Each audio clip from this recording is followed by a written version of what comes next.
I am going to show you how to use the S Pen on the Samsung Android, so you can get information off a website and then you can select that information, then copy it into a text document.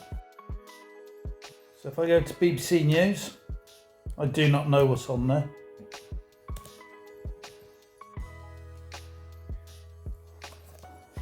So you select your text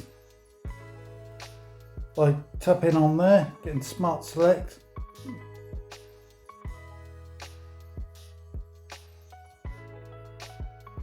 Once you've done that, you click on the text there, then you select copy, then you go down to the little pen again.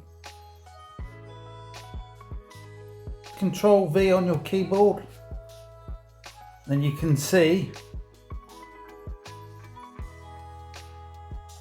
the information in there.